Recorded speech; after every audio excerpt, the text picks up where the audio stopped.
Good morning बच्चों, क्या हाल है।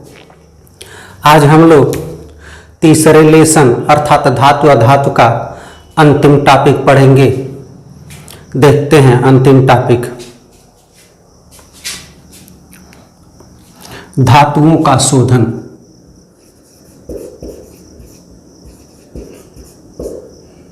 धातुओं का शोधन।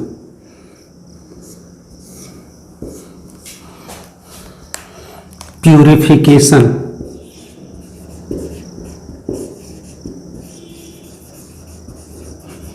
प्यूरिफिकेशन or refining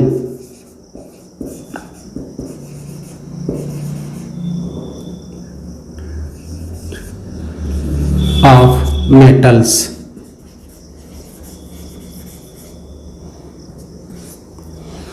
धातुओं का शोधन हमको पढ़ना है। धातुओं का शोधन बच्चों विद्युत अपघटनी विधि से किया जाता है। किससे किया जाता है बच्चों? विद्युत अपघटनी विधि से किया जाता है। धातुओं का शोधन विद्युत अपघटनी विधि से किया जाता है। अब हेडिंग डाल रहे हैं विद्युत अपघटनी विधि। विद्युत अपघटनी विधि। Electrolytic method.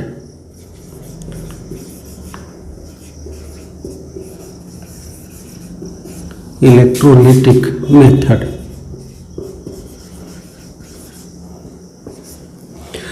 अब ये विद्युत अपघटनी विधि क्या होती है बच्चों, जरा गौर से समझिएगा। इसमें एक आयताकार बॉक्स होता है। क्या होता है बच्चों? एक आयताकार बॉक्स होता है। अब इस आयताकार बॉक्स में एनोड लगा होता है और कैथोड लगा होता है। क्या लगा होता है बच्चों? एनोड लगा होता है और कैथोड लगा होता है।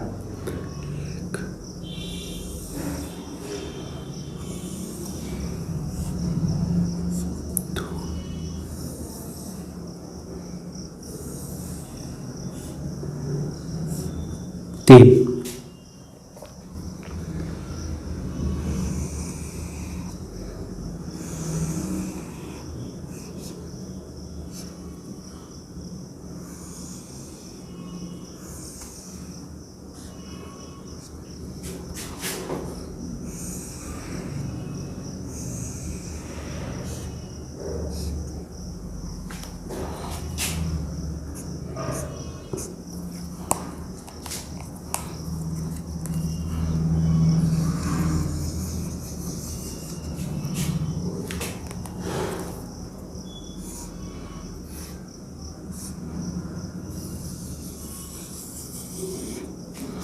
इसमें एनोड और कैथोड लगा होता है।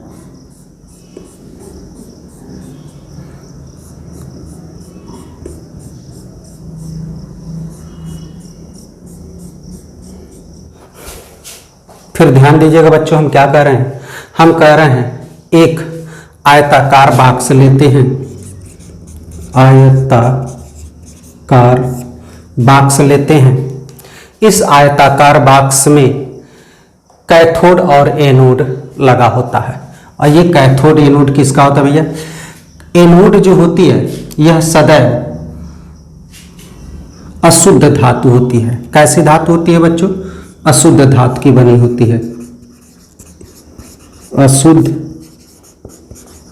धातु की होती है। और आपका जो कैथोड होता है सदैव शुद्ध धातु का होता है। शुद्ध धातु का होता है। क्लियर हो गया बच्चों? फिर गौर से समझिएगा हम क्या कर रहे हैं। हम आपसे कह रहे हैं कि एक आयताकार बॉक्स लेते हैं। इस बॉक्स में कैथोड और एनोड लगा होता है। अब जिस धातु को शुद्ध करना होता है उस धातु के विलयन को हम इसमें भर लेते हैं। तो देखिए हम भर दे रहे हैं।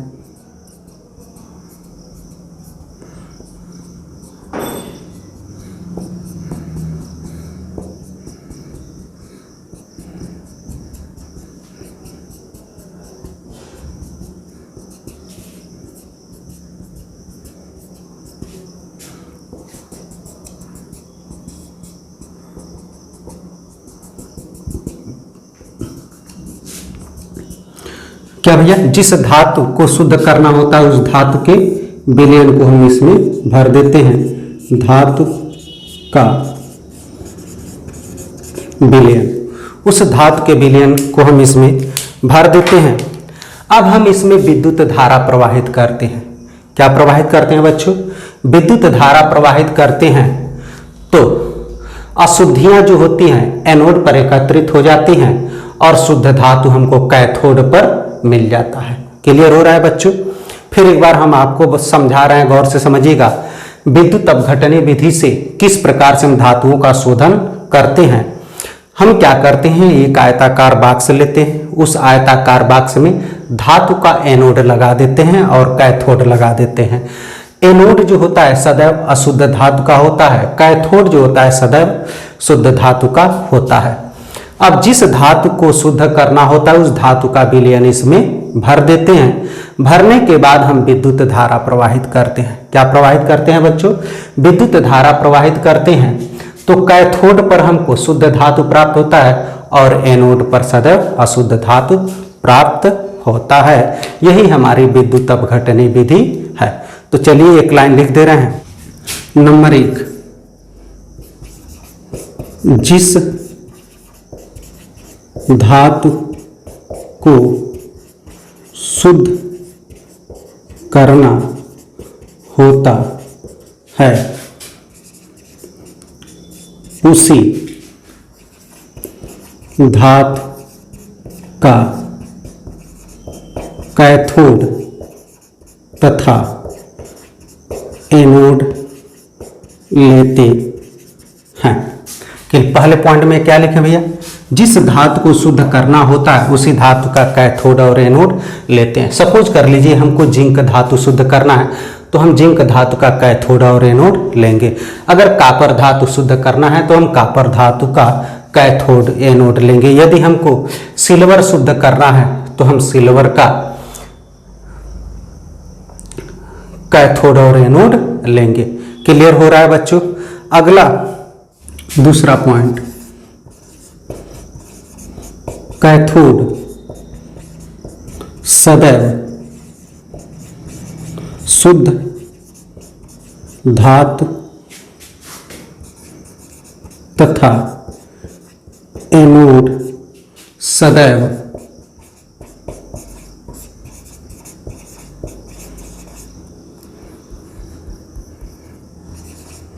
अशुद्ध धातु होता है।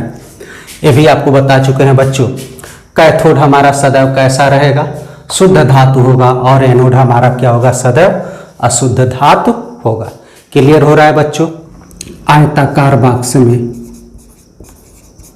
आयताकार बॉक्स में जिस धातु को शुद्ध करना होता है, जिस धातु को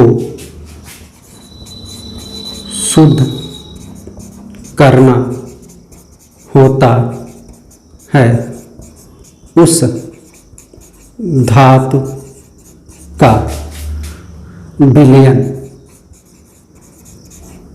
बॉक्स में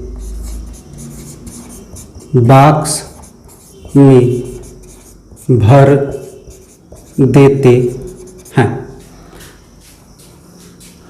जो विद्युत अपघट्य का कार्य करता है, जो विद्युत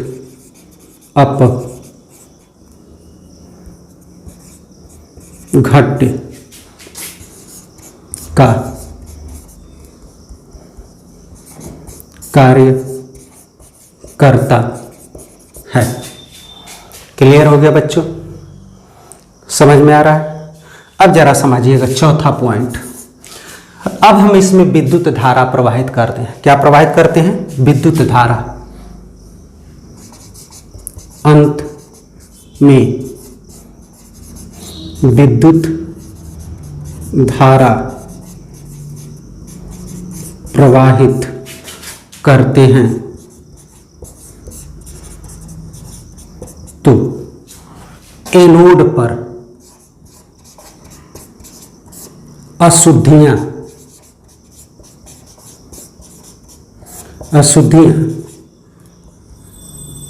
प्राप्त हो जाती हैं तथा कैथोड पर शुद्ध धातु प्राप्त हो जाता है। शुद्ध धातु प्राप्त हो जाता है। एक चीज बच्चों ध्यान दीजिएगा, ये कैथोड और एनोड जो हैं ये इलेक्ट्रोड का कार्य करते हैं। किसका कार्य करते हैं? इलेक्ट्रोड का कार्य करते हैं। अर्थात हम यहां लिख सकते हैं यह आपका विद्युत अपघट्य का कार्य करता है। विद्युत अपघट्य का कार्य करता है और ये आपके जो कैथोड और एनोड हैं ये इलेक्ट्रोड के कार्य करते हैं। किसका कार्य करते हैं? इलेक्ट्रोड का। इलेक्ट्रोड का कार्य करते हैं। फिर एक बार गौर से समझिएगा बच्चों, हम विद्युत अपघटनी विधि में एक आयताकार बॉक्स लेते हैं। उस आयताकार बॉक्स में हम धातु का कैथोड और एनोड लगा देते हैं जो इलेक्ट्रोड का कार्य करता है, और हम जिस धातु को शुद्ध करना होता है उसके धातु के विलयन को इसमें डाल देते हैं जो विद्युत अपघट्य का कार्य करता है। अब इसमें हम विद्युत धारा प्रवाहित करते हैं तो कैथोड पर शुद्ध धातु और एनोड पर अशुद्ध धातु प्राप्त होता है। इसी को विद्युत अपघटनी विधि कहते हैं। क्लियर हो रहा है बच्चों? जैसे मान लीजिए उदाहरण के तौर पे यदि आपको कॉपर का ही विलयन अगर लेना है, किसका विलयन लेना भैया? कॉपर का ही विलयन लेना है, अगर साफ करना है तो कॉपर प्राप्त कैसे होगा? गौर से देखिएगा आप लोग, Cu टूटेगा तो Cu2 प्लस 2 आयन इलेक्ट्रॉन बाहर निकलेगा, फिर Cu2 प्लस 2 इलेक्ट्रॉन लेगा तो यहाँ Cu बन जाएगा। क्लियर हो गया? तो जरा ध्यान दीजिएगा, यह हमारी क्रिया एनोड पर हो रही है, एनोड पर हो रही है, और यह क्रिया हमारी कैथोड पर हो रही है, कैथोड पर हो रही है। क्लियर हो गया? तो कैथोड पर हो रही है तो शुद्ध कॉपर हमको मिल गया और एनोड पर हमको अशुद्धियां मिल जाएंगी। क्लियर हो रहा है बच्चों? इस विधि के द्वारा, अब इस विधि के द्वारा हम कौन कौन से धातुओं को शुद्ध कर सकते हैं? वह हमारा कॉपर है, Ag है, Au है, Zn है, Pb है। इतने धातुओं को हम इस विधि द्वारा शुद्ध कर सकते हैं। फिर गौर से समझिएगा, हम क्या कर रहे हैं? हम कह रहे हैं कि विद्युत अपघटन विधि से कॉपर का, सिल्वर का, गोल्ड का, जिंक का और लेड को हम शुद्ध कर सकते हैं। अगर समझ में आ गया हो बच्चों तो इसका स्क्रीनशॉट ले लीजिए। तो अगला टॉपिक हम लोग देखते हैं संक्षारण।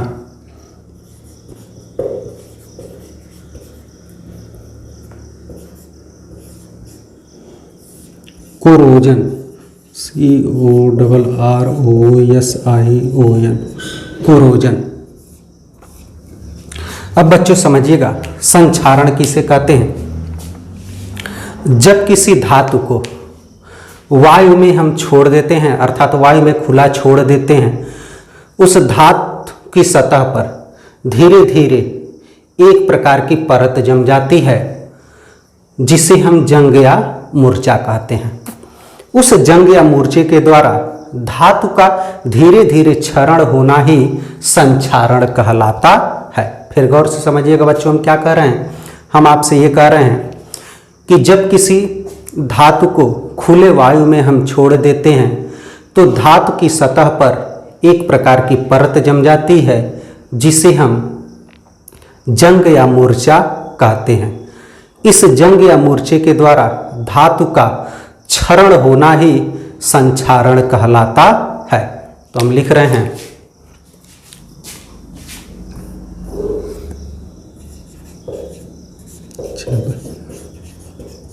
किसी धातु को खुले वायु में रख देते हैं तो उस पर एक प्रकार की परत जम जाती है जिसे जंग या मूर्छा, अंग्रेजी रस्ट कहते हैं, जिसे जंग या मूर्छा कहते हैं। इस जंग या मूर्छे के द्वारा धातु का क्षरण होना ही संक्षारण कहलाता है। फिर गौर से समझिएगा बच्चों, हम क्या कर रहे हैं, संक्षारण किसे कहते हैं। जब किसी धातु की छड़ को खुले वायु में रख देते हैं तो उसकी सतह पर एक प्रकार की परत जम जाती है, उसी परत को हम जंग या मूर्छा कहते हैं। अब इस जंग या मूर्छे के द्वारा धीरे धीरे धातु का क्षरण होना ही संक्षारण कहलाता है। जैसे उदाहरण के तौर पे, जैसे लोहे पर जंग लगना, लोहे पर जंग लगना, पीतल व तांबे पर हरे रंग का परत पड़ना। क्लियर हो रहा है बच्चों, लोहे पर जंग लगना, पीतल व तांबे पर हरे रंग का परत पड़ना, यह आपके संक्षारण के उदाहरण है। क्लियर हो गया बच्चों। संक्षारण जो होता है, ये जंग जो होता है, इस जंग का सूत्र क्या होता है, स्पेशली लोहे के लिए आप लोगों को बता रहे हैं। जंग का सूत्र होता है Fe2O3 इंटू XH2O। यही आपका किसका सूत्र है, जंग का। किसका सूत्र है भैया, जंग का सूत्र है Fe2O3 इंटू XH2O, जंग का फार्मूला है। क्लियर हो गया। Hydrated iron oxide, hydrated iron oxide, hydrated ferric oxide होता है। क्लियर हो रहा है बच्चों। इतना समझ में आ गया हो तो हम आगे बढ़ें। अच्छा, अब जरा बच्चों गौर से देखिएगा, हम यहीं आप लोगों को बता दे रहे हैं। संक्षारण से बचाव, संक्षारण से बचाव, प्रिवेंशन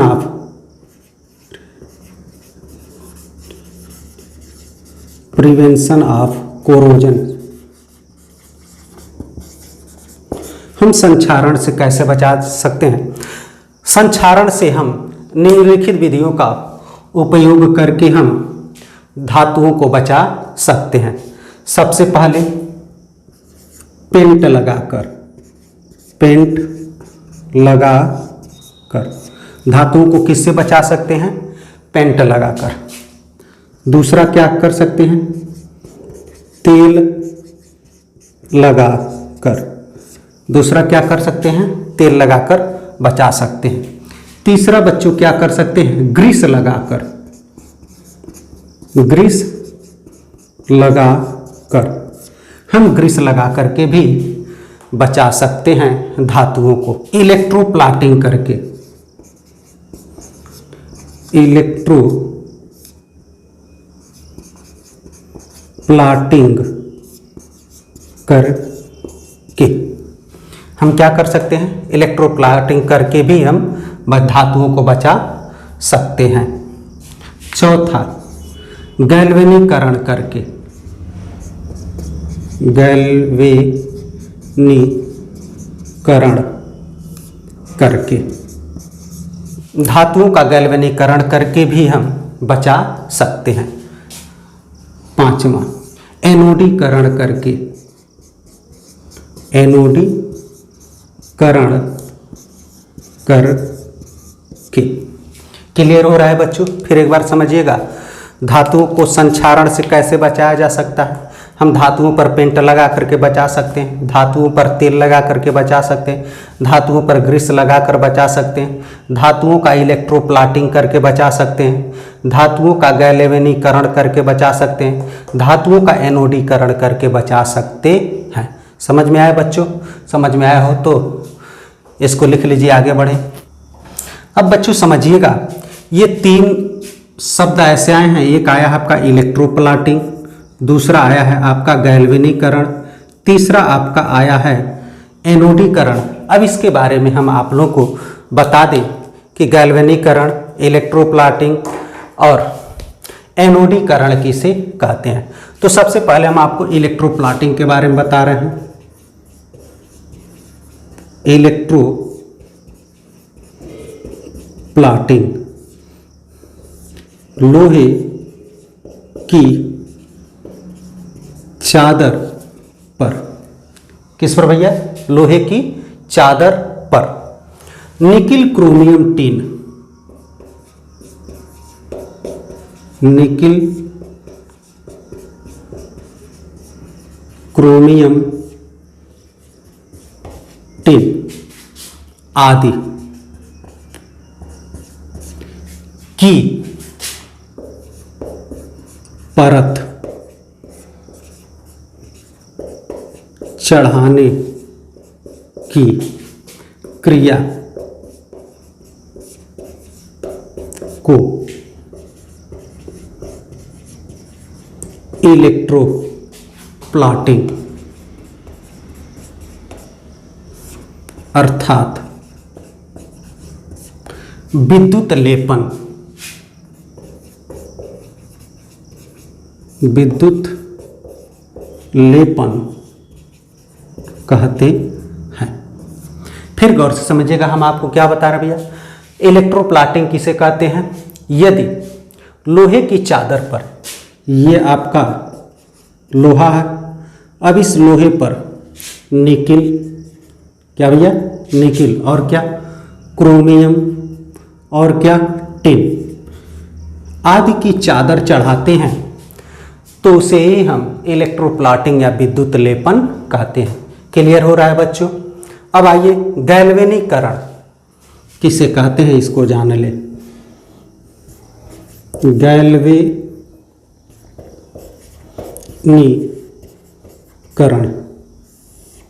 या सद लेपन, गैल्वेनीकरण। गौर से देखिएगा, लोहे की चादर पर, क्या भैया, लोहे की चादर पर, लोहे की चादर पर जिंक धात की परत चढ़ाने की क्रिया को गैल्वेनीकरण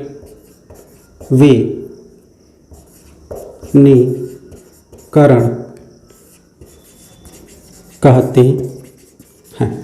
फिर गौर से समझिएगा, हम क्या कर रहे हैं, हम कह रहे हैं आपका यह लोहा है, यदि इस लोहे पर, क्या भैया, इस लोहे पर जिंक धातु की परत चढ़ाई जाती है तो उसे ही हम गैल्वेनीकरण कहते हैं। क्लियर हो रहा है बच्चों? लास्ट आइए हम लोग देखने एनोडीकरण।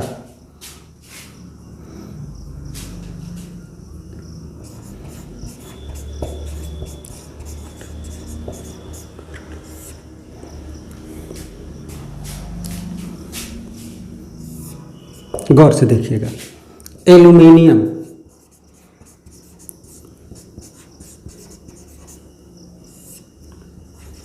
धातु पर ऑक्साइडों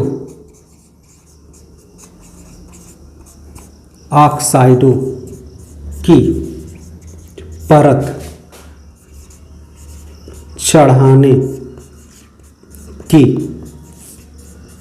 क्रिया को एनोडीकरण कहते हैं। एनोडीकरण कहते हैं।